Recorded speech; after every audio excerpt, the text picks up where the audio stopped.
Hallelujah. हमारे बुरे समय में हमें हिम्मत और ताकत देने वाले परमेश्वर प्रभु यीशु मसीह के सामर्थ्य नाम में आप सबको जय मसीह की। परमेश्वर हम सबको आशीष दे। आज का वचन, और मेरे प्रियो, आज हम आयुब की पुस्तक उसका दूसरा अध्याय और उसके पहले वचन से हम पढ़ेंगे, क्योंकि पिछला अध्याय हमने पूरा पढ़ लिया था। उसमें परमेश्वर की महिमा के बारे में हमने देखा और आयुब की ज़िंदगी के बारे में देखा, उसकी परीक्षा के बारे में देखा।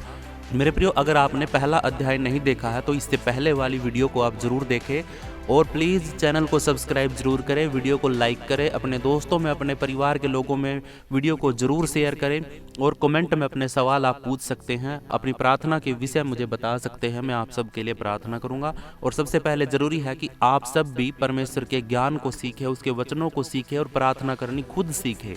जो ताकत और जो सामर्थ आपकी खुद की प्रार्थना में होती है वो किसी दूसरे के साथ प्रार्थना करवाने से नहीं होती है।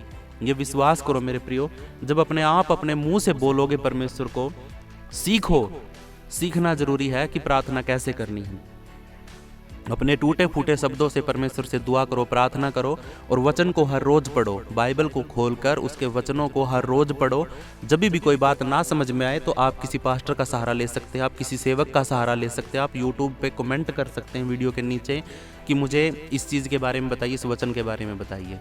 तो मेरे प्रियो, आज हम दूसरा अध्याय शुरू कर रहे हैं परमेश्वर के वचन से। और आइए छोटी सी प्रार्थना करते हैं, अपनी आंखों को बंद करें। सर्वशक्तिमान ईश्वर, परम प्रधान परमेश्वर, हम आपकी हजूरी में, आपकी उपस्थिति में आए हैं पिता, और आपके वचन से हम कुछ सीखना चाहते हैं पिता परमेश्वर। अपने वचन के अनुसार हमें क्या बताना चाहते हैं परमेश्वर, आज हमें सिखाए।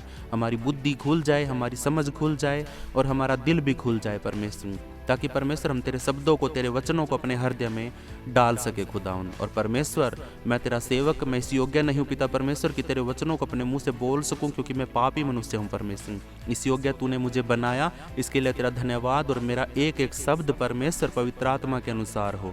तेरे वचनों के लिए परमेश्वर तेरा धन्यवाद, तेरे लोगों के लिए तेरा धन्यवाद, आज के वचन के लिए परमेश्वर आपका धन्यवाद। ये दुआ यीशु के नाम से मांगता हूँ, सुन और कबूल कर, आमीन। मेरे प्रियो, सब अपनी बाइबल को निकाल ले और आयुब की पुस्तक उसका दूसरा अध्याय का पहला वचन हम पढ़ते हैं। आयुब की पुस्तक का पहला वचन कहता है, फिर एक और दिन यहोवा परमेश्वर के पुत्र उसके सामने उपस्थित हुए और उनके बीच शैतान भी उसके सामने उपस्थित हुआ। पहले अध्याय के अंदर भी परमेश्वर के सामने उसके स्वर्गदूत, उसके पुत्र और शैतान, ये सारे के सारे एक साथ इकट्ठे हुए थे। और उस समय भी आयुब की बात चली थी, परमेश्वर ने आयुब की गवाही दी थी और शैतान ने उसको कहा था कि तू अपना हाथ उसके ऊपर से हटा ले तो आयुब तुम्हारी निंदा करेगा। लेकिन जब शैतान ने अपनी ताकत दिखाई, उसका सब कुछ छीन लिया, फिर भी आयुब ने परमेश्वर की निंदा नहीं की, उसने परमेश्वर का धन्यवाद किया। हालेलुया। तो अब दोबारा फिर दूसरे अध्याय के अंदर आयुब की परीक्षा होने जा रही है। तैयार रहें कि कैसी परीक्षा होगी, शैतान क्या करेगा और परमेश्वर क्या करेगा। परमेश्वर के सामने आज फिर इकट्ठे हैं, दोबारा फिर मीटिंग हुई है शैतान की, स्वर्गदूतों की और परमेश्वर की। किसको लेकर? आयुब को लेकर। हालेलुया। दूसरा वचन कहता, यहोवा ने शैतान से पूछा, तू कहां से आता है? शैतान ने यहोवा को उत्तर दिया कि इधर उधर घूमते फिरते और डोलते डालते आया हूं। हालेलुया। वही बात दोबारा फिर रिपीट हो रही है सारी की सारी, यहाँ तक कि शैतान को परमेश्वर ने दोबारा फिर पूछा कि तू कहाँ फिर रहा था, कहाँ से आया है? और शैतान ने कहा कि मैं धरती पर फिरता हूँ, मैं देखता हूँ कि कौन कमज़ोर है, कौन ताकतवर है, कौन वचन में पक्का, कौन क्या कर रहा है, किसको मैंने गिराना है, किसको मैंने उठाना है, सब कुछ वो देखता धरती के ऊपर। और फिर परमेश्वर के पास आया था वो। तीसरा वचन कहता है, यहोवा ने शैतान से पूछा, क्या तूने मेरे दास आयुब पर ध्यान दिया है कि पृथ्वी पर उसके तुल्य खरा और सीधा और मेरा भय मानने वाला और बुराई से दूर रहने वाला मनुष्य और कोई नहीं है? और यद्यपि तूने मुझे उसको बिना कारण सत्यानाश करने को उभारा, तो भी वह अब तक अपनी खराई पर बना है। हालेलुया। देखो मेरे प्रियो, शैतान के सामने है ना, परमेश्वर बार बार है ना आयुब की बड़ाई कर रहा है। और शैतान के अंदर है ना इतना गुस्सा उत्पन्न होता है, जलता है शैतान जब परमेश्वर किसी उसके बेटे की, उसके दास की, उसके सेवक की जब बड़ाई करता है परमेश्वर, तो शैतान को है ना जलन होती है, वो जलता है। और परमेश्वर शैतान को जलाने के लिए बार बार है ना आयुब की बड़ाई कर रहा है, उसकी भलाई को प्रकट कर रहा है, उसको दिखा रहा कि हाँ, आयुब के जैसा कोई धन्य और विश्वास योग्य कोई भी मनुष्य नहीं है। हालेलुया। और परमेश्वर एक बात और कहता है शैतान को कि देख, तूने मुझे है ना उसका सत्यानाश करने के लिए बोला था और मैंने अपना हाथ उठा लिया था, लेकिन फिर भी बेवकूफ़ शैतान, तुझे नहीं पता कि मेरा दास मेरा जो बेटा आयुब है वो विश्वास योग्य है, उसने मेरी निंदा नहीं की। चौथे वचन में शैतान ने यहोवा को उत्तर दिया, खाल के बदले खाल, परंतु प्राण के बदले मनुष्य अपना सब कुछ दे देता है। हालेलुया। सबसे ज्यादा चालाक और धूर्त और बुरा और धोखेबाज डिसीवर सबसे ज्यादा शैतान है। और उसने क्या किया है, उसने पहले भी परमेश्वर को अपनी बातों में फंसाया था और अब फिर वो परमेश्वर को अपनी बातों में फंसाने की कोशिश कर रहा है। वो कहता है, शैतान ने यहोवा को उत्तर दिया, कहा खाल के बदले तो खाल दे देगा कोई। खाल के बदले खाल का मतलब क्या है कि कोई भी मनुष्य हो, जब उसको कोई बदला देना होता है तो जैसे कहते हैं ना, खून का बदला खून, ईंट का बदला ईंट से और पत्थर का बदला पत्थर से, तो ऐसे ही शैतान परमेश्वर को बता रहा है कि खाल का बदला तो खाल से आदमी दे देगा। लेकिन जब उसके प्राण पर बात आती है ना, जब उसकी जीवन पे बात आती है, जब उसकी मृत्यु की बात होती है, तो मनुष्य अपना सब कुछ दे देता है। क्योंकि अगर मनुष्य मर ही गया, उसके प्राण ही चले गए, तो उसका सारी चीज़ों का जो कुछ भी उसके पास है उसका मतलब ही क्या रह गया। हालेलुया। 5वें वचन में कहता, सो केवल अपना हाथ बढ़ाकर उसकी हड्डियां और मांस छू, तब वह तेरे मुंह पर तेरी निंदा करेगा। हालेलुया।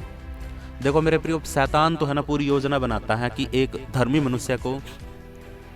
मनुष्य को कैसे गिराऊं। उसको मारने के लिए मैं परमेश्वर का ही सहारा लेता हूं, मैं परमेश्वर की आज्ञा लेता हूं कि वो अपना हाथ उसके ऊपर से हटा ले और मैं उसके ऊपर अपना हाथ डालूंगा तो मैं उसको खत्म कर दूंगा। अगर आयुब ही नहीं रहेगा तो परमेश्वर किसकी गवाही देगा। हालेलुया। ये सोचने की बात है मेरे प्रियो, हमें भी अपनी ज़िंदगी के अंदर ये चीज़ें देखनी है। अगर हम धर्मी हैं तो हमें परमेश्वर की आज्ञा को मानना, उसके ऊपर उसके लिए विश्वास योग्य बने रहना है। हालेलुया। परमेश्वर के सामने शैतान कहता है कि तू उसके शरीर को छू, उसके शरीर को छू। जब उसको दुख होगा, शरीर के अंदर का दुख होगा, तो वो खुद तेरी निंदा करेगा। हालेलुया। लेकिन 6ठे वचन में यहोवा ने शैतान से कहा, सुन, वह तेरे हाथ में है, केवल उसका प्राण छोड़ देना। हालेलुया। परमेश्वर ने दोबारा फिर मौका दिया, लेकिन मेरे प्रिय परमेश्वर तो सब कुछ जानता था। उसको पता था कि आयुब उसको दोबारा फिर मुंह के बल घेरेगा, दोबारा फिर उसको मुद्दे मुंह मारेगा। इसलिए यहोवा ने कहा कि जा, कोई बात नहीं, तू देख ले, जा, उसके शरीर को तेरे हाथ में दे दिया है, लेकिन उसके प्राण को मत छूना, उसके प्राण को छोड़ देना, बाकी सब कुछ तेरे हाथ में है उसका। हालेलुया। तब शैतान यहोवा के सामने से निकला और आयुब को पांव के तलवे से सिर की चोटी तक बड़े बड़े फोड़ों से पीड़ित किया। हालेलुया। मेरे प्रियो, शैतान है ना बस ये वेट कर रहा था कि कब परमेश्वर मुझे आज्ञा दे हाथ फेरने के लिए उसके ऊपर, और तुरंत वो उसकी तरफ से भागा और सीधा आयुब के पास आया और आते ही उसको सबसे ज्यादा भयानक बीमारी जो उसके शरीर में वो डाल सकता था वो उसने डाली। क्या थी? उसने उसके शरीर के ऊपर, पूरे शरीर के अंदर उसने फोड़े डाल दिए। फोड़े, तलवे से लेकर चोटी तक उसके शरीर के ऊपर फोड़े निकल गए। फोड़े, कोड़ बोलते हैं ना, जैसे कोड़ लग गया उसके शरीर में, ऐसे कोड़ लगा दिया उसने। और वो घाव होते हैं ना, इतने तेज होते हैं, इतने खतरनाक होते हैं, उनमें खुजली होती है, उनको खुजाता है वो अपने हाथों से वो ठिकरे के साथ वो खुजाता है। हालेलुया। पर शैतान ने क्या किया? उसके शरीर को फोड़ों से भर दिया। 8वें वचन में कहता है, तब आयुब खुजलाने के लिए एक ठिकरा लेकर राख पर बैठ गया। हालेलुया। जब उसको फोड़े आए, उसको कोड़ लगा, पहली बात तो वो सोच भी नहीं पाया कि मेरे साथ ये ऐसा हुआ कैसे है, हो कैसे गया। और लेकिन वो परमेश्वर पर विश्वास योग्य था, वो धर्मी मनुष्य था, उसको पता था कि मेरे साथ जो हो रहा है वो मेरी परीक्षा हो रही है। तो उसने क्या किया? उसने अपनी चीज़ों को एक्सेप्ट कर लिया, अपनी दिक्कत को, अपनी परेशानी को एक्सेप्ट कर लिया, स्वीकार कर लिया, और उन चीज़ों को, उन घावों को वो राख पर बैठकर खुजलाने लगा। हालेलुया। 9वें वचन में क्या हुआ? तब उसकी स्त्री उससे कहने लगी, क्या तू अब भी अपनी खराई पर बना है? परमेश्वर की निंदा कर और चाहे मर जाए तो मर जा। हालेलुया। अच्छा, जब आयुब के पास उसका और तो कोई था नहीं, उसके बच्चे तो सारे मर गए थे, उसकी पत्नी थी सिर्फ उसके पास और कोई नहीं था। उसकी पत्नी को शैतान ने कब्जे में लिया। जब आयुब ठिकरा लेकर राख के ऊपर बैठ के खुजला रहा था, तो उस शैतान ने क्या किया कि ये तो है ना शांत हो गया, ये तो खुजलाने लग गया, ये तो अब चुपचाप बैठ गया, इसने तो कोई निंदा करी ही नहीं। तो उसने क्या किया? शैतान ने उसकी पत्नी का प्रयोग किया, इस्तेमाल किया, और उसकी पत्नी के अंदर जाकर उसको बोला कि उसकी पत्नी उसके पास आई और कहा, क्या तू अब भी अपनी खराई पर बना है? शैतान है ना उसकी पत्नी के अंदर से बोल रहा है आयुब को कि बेवकूफ़ आदमी, तू अभी भी है ना परमेश्वर की निंदा क्यों नहीं कर रहा है, तू अभी भी उसके साथ खराई में क्यों बैठा है। तो परमेश्वर की निंदा कर, उसको गालियां दे, उसको जब उसको दोष लगा, और चाहे बेशक से उसके बाद बेशक से मर जाना। मरना है तेरी ज़िंदगी में तो तू बेशक मर जाना, लेकिन ऐसी ज़िंदगी से तो अच्छा है जब तेरे साथ सब कुछ ख़त्म हो गया है, तेरा शरीर भी अब तेरा नहीं रहा है, तो तू अब बेशक से मर जा, कोई फ़र्क नहीं पड़ता है, लेकिन परमेश्वर की निंदा कर, परमेश्वर के ऊपर दोष लगा। हालेलुया। ये बात कौन कह रहा है? उसकी पत्नी कह रही है। हालेलुया। जब भी हमारे ऊपर दिक्कत परेशानी आती है, विश्वास में हम बढ़ते हैं, तो हमारे घर के ही लोग बोलते हैं छोड़ यीशु मसीह को, छोड़ दे प्रार्थना करना। मेरे प्रियो, तो हमें उनकी नहीं सुननी है, और आयुब ने जो जवाब दिया है वैसा जवाब हमने उसको देना है। हालेलुया। 10वें वचन में उसने उससे कहा, तू एक मूढ़ स्त्री की सी बातें करती है। हालेलुया। आयुब को पता था कि ये औरत है ना, इस औरत के अंदर शैतान आ चुका है, और ये जो बात कह रही है ना वो परमेश्वर के खिलाफ है। तो उसने उसको मूढ़ औरत कहा। मूढ़ होती है मूर्ख। उसने उस औरत को, अपनी पत्नी को मूर्ख कहा। क्या हम जो परमेश्वर के हाथ से सुख लेते हैं दुख ना ले? हालेलुया। तो आयुब ने अपनी पत्नी को सिखाया, उसको बताया कि बेवकूफ़ औरत, जब परमेश्वर हमें सुख देता है हम भाग्य लेते हैं, जब परमेश्वर हमें आशीष से देता है हम भाग्य लेते हैं, और कोई भी दिक्कत नहीं मानते हैं, हम हंसी खुशी से ले लेते हैं। लेकिन जब परमेश्वर हमें दुख देता है या हमारी परीक्षा होती है, तो क्या हम दुख ना ले? इन सब बातों में भी आयुब ने अपने मुंह से कोई भी पाप नहीं किया। हालेलुया। मेरे प्रियो, हमने आयुब की तरह बनने की कोशिश करनी। 100% तो हम नहीं बन पाते हैं, क्योंकि हमारा मन जो है आज के टाइम पे बहुत ही चंचल है। शैतान हमारे हर एक हिस्से में बैठा होता है, वो हमें कहीं ना कहीं छोटी छोटी बातों में गिरा देता है। लेकिन हमने कोशिश करनी है कि आयुब की तरह हम जवाब दे सके शैतान को। हालेलुया। आयुब को पता था कि मेरी परीक्षा हो रही है, लेकिन फिर भी उसने है ना परमेश्वर को नहीं छोड़ा, ना ही उस पर दोष लगाया। हालेलुया। इतना कुछ होने के बावजूद भी उसने एक बार भी परमेश्वर को मुड़ के ये नहीं कहा कि परमेश्वर क्या मैं प्रार्थना नहीं करता, क्या मैं उपवास नहीं रखता, क्या मैंने तुझे बलि नहीं दी, क्या मैंने तुझे होम बलि नहीं दी। फिर भी परमेश्वर तूने मेरे साथ ऐसा किया है, क्यों किया है? कोई जवाब, कुछ तो दे, कुछ तो बोल मेरे को। लेकिन आयुब ने ऐसा कुछ नहीं कहा। ये जो बात मैंने बोली, ऐसा आयुब ने कुछ नहीं किया। परमेश्वर का धन्यवाद हो कि आयुब जैसा इंसान परमेश्वर अगर हमें बना दे, तो हम परमेश्वर का लाखों करोड़ों बार धन्यवाद करते हैं। हालेलुया। आयुब ने अपने मुंह से कोई भी पाप नहीं किया। 11वां वचन कहता है, तब तेमानी एलिपज और सूही बिल्लद और नामाती सोपर आयुब के इन 3 मित्रों ने इस सब विपत्ति का पर समाचार पाया जो उस पर पड़ी थी। तब वे आपस में यह ठान कर कि हम आयुब के पास जाकर उसके संग विलाप करेंगे और उसको शांति देंगे, अपने अपने यहाँ से उसके पास चले। हालेलुया। ये जो कुछ हो रहा था, इस सब के बारे में शैतान को पता था, परमेश्वर को पता था, आयुब को पता था और उसकी पत्नी को पता था। बस इन चारों को ही पता था, बाकी किसी को नहीं पता था। बाकी उसके बच्चे वगैरह तो सारे खत्म हो चुके थे, पहली परीक्षा में सब कुछ खत्म हो चुका था उसका। सारे नौकर चाकर भाग गए थे उसके पास से, कोई नहीं रहा था। हालेलुया। सब कुछ उसका धीरे धीरे करके खत्म हो गया था, क्योंकि वो कंगाल हो चुका था। नौकर चाकर भी कब तक रहेंगे? जब तक उनको सैलरी मिलती है तब तक नौकर चाकर रहते हैं, दास दासी तभी तक रहते हैं। लेकिन अब तो है ना, पता नहीं उनके घर पे छत भी थी या नहीं थी।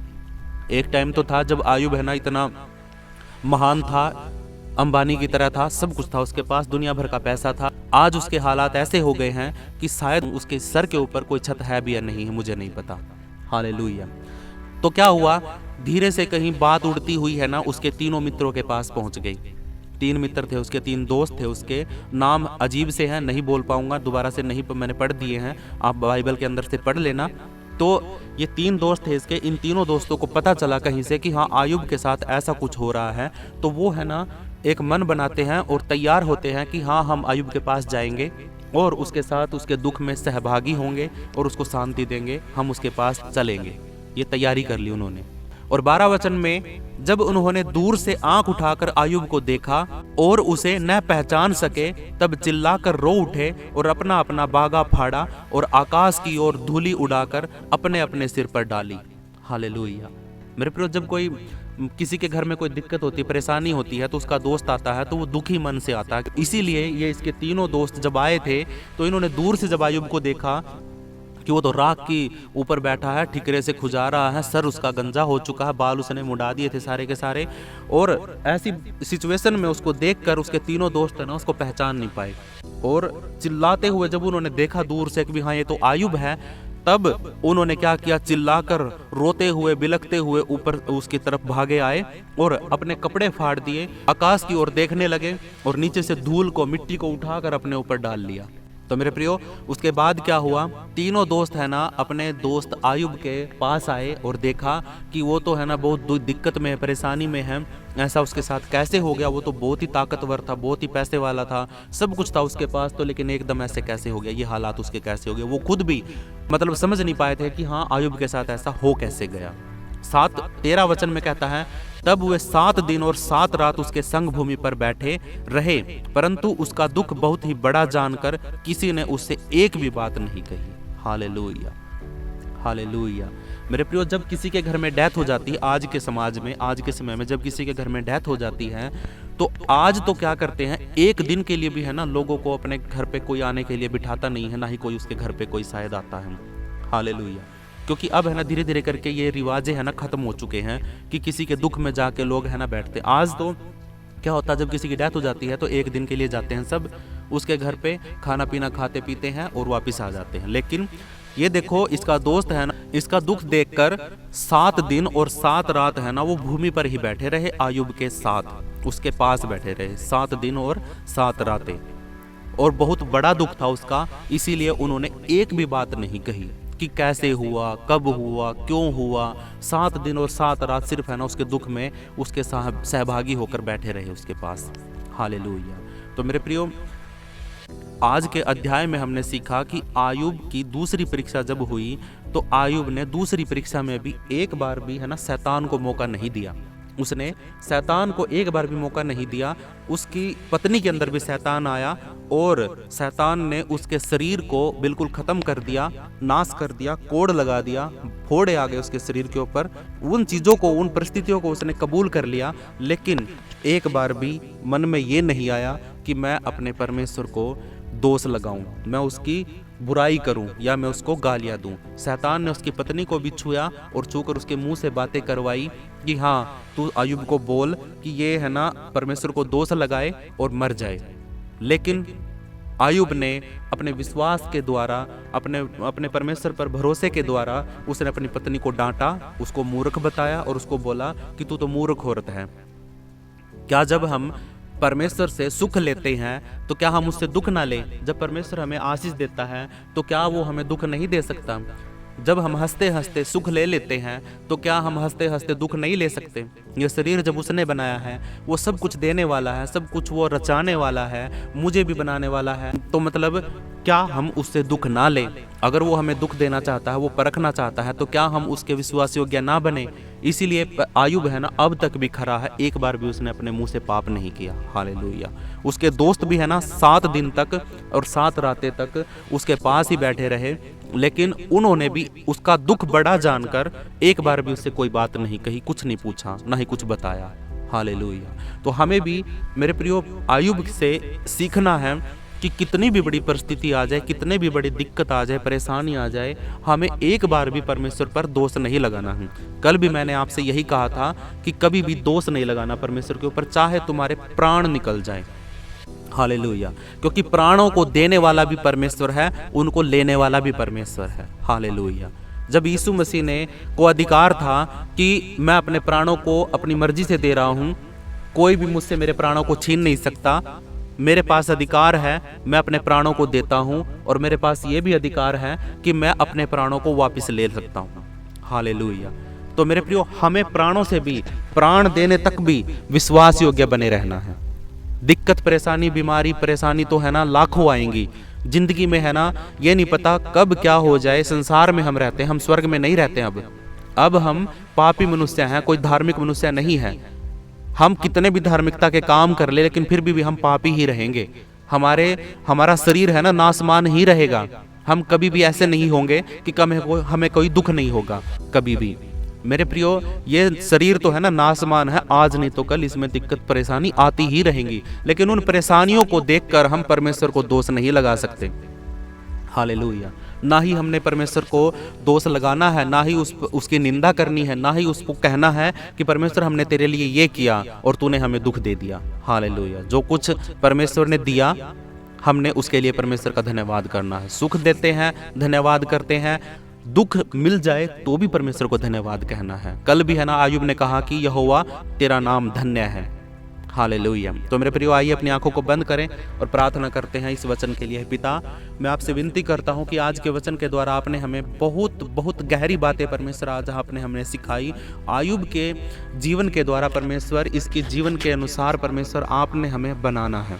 हम भी चाहते हैं पिता परमेश्वर कि हम भी आपके विश्वास योग्य बने रहे, आपके विश्वास में चले, आपकी आराधना स्तुति प्रशंसा परमेश्वर हम अपनी ज़िंदगी में करते रहे। और कैसी भी हमारी परिस्थिति आए, सिचुएशन हो, हालात हो, कैसे भी हो, बुरे हो अच्छे हो, हम तुझे याद करें, कभी भी तुझ पर दोष ना लगाएं, कभी भी तेरी बुराई ना करें परमेश्वर, और कभी भी अपने आप को साबित ना करें कि हमने ये किया। अपने आप को हम धार्मिक ना माने, क्योंकि हम तो पापी मनुष्य हैं। परमेश्वर, सब कुछ तेरे हाथों में करता हूँ। तेरे बच्चों को जिन्होंने भी अब तक यहाँ तक परमेश्वर इस वीडियो को देखा है, तेरे वचन को सुना है और समझा है, मैं उसके लिए दुआ करता हूँ। पवित्र आत्मा उसको छू, उसको चंगा कर, उसको आशीष दे, उसके हृदय को खोल ताकि वो तेरे वचनों को गहराई से सीख सके, और उसको प्रार्थना करनी सिखा ताकि वो खुद प्रार्थना कर सके। परमेश्वर, उसके घर के ऊपर तेरे पवित्र स्वर्गदूतों का पहरा लग जाए। और परमेश्वर, यदि कोई सिचुएशन ऐसी किसी के भी जीवन में है, ऐसे हालात किसी के हैं कि वो उसका शरीर बिल्कुल ख़त्म होने पर है, ऐसे खाट पे है, बिस्तर पे है, बेड पे है और नहीं उठ पाता है, ऐसे हालात हैं उसके, तो कभी भी वो दोष मत लगाना, उस पर कभी भी उंगली मत उठाना, उसकी बातों पर कभी भी उंगली मत उठाना, क्योंकि परमेश्वर जो है वो सर्वशक्तिमान है। वो सुख दे सकता है तो वो दुख भी दे सकता है। जब हम हंसते हंसते सुख ले लेते हैं तो हमें हंसते हंसते दुख भी ले लेना है। हालेलुया। क्योंकि पहली बात तो है ना, परमेश्वर हमें दुखी देख के राजी नहीं है। हालेलुया। हमारे बलिदान से वो हमें माफ़ कर देता था। हम बलि करते थे, हम मेमने को बलि करते थे और परमेश्वर हमारे पापों को क्षमा कर देता था। लेकिन परमेश्वर ने सोचा कि कब तक ये बलि, निर्दोष मेमने का बलि देते रहेंगे। तो परमेश्वर ने खुद अपने आप को मेमना बनाकर धरती पर भेजा, और हमारे सब पापों के लिए, जो भी हमने किए थे, जो हम कर रहे हैं और जो हम आगे भी करेंगे, सब पापों के लिए खुद परमेश्वर ने अपना बलिदान देकर मेमना बनकर यीशु मसीह के रूप में आकर क्रूस पे अपना बलिदान दे दिया। और तीसरे दिन फिर जिंदा भी हो गया, क्योंकि कहा परमेश्वर ने, जैसे बपतिस्मा लेते हैं ना, पानी के अंदर जाओ, अपने पापों को, अपने पुराने जीवन को छोड़ दो, और जब उठोगे तो नया जीवन आएगा, नया जन्म होगा। ऐसे ही कब्र में जब यीशु मसीह को रखा तो वो डूब गया, और उसके बाद जब वो जिंदा हुआ, निकल के आया, तो उसका नया जन्म हुआ। हालेलुया।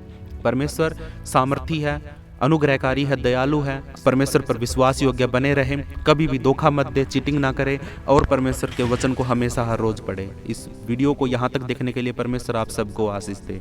हम परमेश्वर की महिमा के लिए दुआ करते हैं। हे हमारे पिता, तू जो स्वर्ग में है, तेरा नाम पवित्र माना जाए, तेरा राज्य आए, तेरी इच्छा जैसे स्वर्ग में पूरी होती है वैसे धरती पर भी पूरी हो। हमारी दिन भर की रोटी तू आज हमें दे, जैसे हमने अपने अपराधियों को क्षमा किया वैसे तू भी हमारे अपराधों को क्षमा कर। हमें किसी परीक्षा में ना ला, बल्कि हर एक बुराई से बचा, क्योंकि राज्य, पराक्रम और महिमा सदा तेरे ही हैं।